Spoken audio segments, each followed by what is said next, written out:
Hello दोस्तों, कैसे आप सब। आशा करती हूँ कि आप सब बहुत अच्छे होंगे। तो चलिए शुरू करते हैं आज की स्टोरी। आज की स्टोरी है शेर और जिराफ। एक जंगल में एक जिराफ रहता था। वह जंगल में सबसे ऊंचा जानवर था। उसकी गर्दन बहुत लंबी थी, जिसके कारण वह ऊंचे पेड़ों की पत्तियां खा सकता था। उसे अपनी ऊंची गर्दन पर बहुत घमंड था। जब भी वो मैदानों में किसी भी जानवर को घास चरते देखता तो उसका मजाक बनाता और उस पर हंसता था। एक दिन जंगल में 3 जंगली भैंसे भोजन की तलाश में घूम रहे थे। घूमते घूमते वह उसी स्थान पर आ पहुंचे जहां जिराफ ऊंचे पेड़ के पत्ते खा रहा था। उन जंगली भैंसों का भी मन पेड़ के पत्ते खाने का हुआ, लेकिन उनकी ऊंचाई जिराफ जैसी नहीं थी, ना ही उनकी गर्दन लंबी थी। इसीलिए वे जिराफ के पास जाकर बोले, जिराफ भाई, थोड़े पत्ते हमें भी दे दो, हम भी इन पत्तों का स्वाद चख लें। घमंडी जिराफ उन्हें धुतकारते हुए बोला, तुम्हें पेड़ के पत्ते खाने हैं ना, तो खुद तोड़ लो। मैं तुम्हारा नौकर नहीं हूँ जो तुम्हें पत्ते तोड़कर खिलाऊं।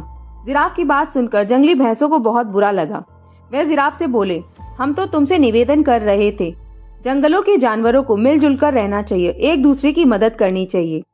जिराफ ने बोला, ज्ञान मत बखारो, चलो भागो यहाँ से।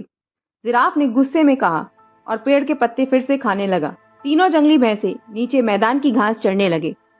तभी अचानक वहां एक शेर आ गया। वह दिन भर से भूखा था और बड़े जानवर की तलाश में था। उसने जब जिराफ को देखा तो सोचा, आज इसी का शिकार करूंगा और पेट भरकर इसका मांस खाऊंगा। वह जिराफ की तरफ बढ़ने लगा। पास की घास चर रहे जंगली भैंसों ने जब शेर को देखा तो वह भागकर एक गुफा में जा छिपे।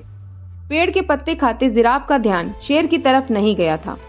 जब शेर जिराफ के पास पहुंचा और जोर से दहाड़ा, तब जिराफ ने उसकी तरफ देखा और डर के मारे जिराफ की घिग्गी बंद गई। वह मदद की गुहार लगाने लगा। पास ही गुफा में छिपे जंगली भैंसों ने उसकी गुहार सुनी। एक भैंसे ने बोला, इस घमंडी जिराफ के साथ अच्छा हुआ, यही अंजाम होना चाहिए। दूसरा भैंसा बोला, बिल्कुल सही, इसने हमें पत्ते नहीं दिए थे ना। उनकी बात सुनकर तीसरा भैंसा बोला, नहीं भाइयों, हमें उसकी सहायता करनी चाहिए, हम सबको मिलजुल कर रहना चाहिए, तभी किसी बड़ी मुसीबत का हम सामना कर पाएंगे। दोनों भैंसों को तीसरे भैंसे की बात समझ में आ गई और तीनों ने जिराफ की मदद करने का फैसला किया और गुफा से बाहर निकलकर शेर के तरफ बढ़ने लगे।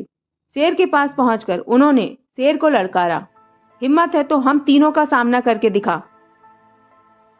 सामने 3 बलशाली भैंसों को देखकर शेर डर गया और वहां से भाग गया। जिराफ की जान में जान आई। उसका घमंड टूट चुका था। वह अपने व्यवहार पर पछताने लगा और भैंसों से क्षमा मांगने लगा। भैंसों ने उसे क्षमा कर दिया। उस दिन के बाद वे सभी मिलजुल कर रहने लगे। तो दोस्तों, इस कहानी से हमें शिक्षा मिलती है कि हमें कभी घमंड नहीं करना चाहिए और सदा मिलजुल कर रहना चाहिए। अब अगर कहानी अच्छी लगी हो तो इसे लाइक कीजिएगा और चैनल को सब्सक्राइब कीजिएगा। Thanks for watching. Bye bye.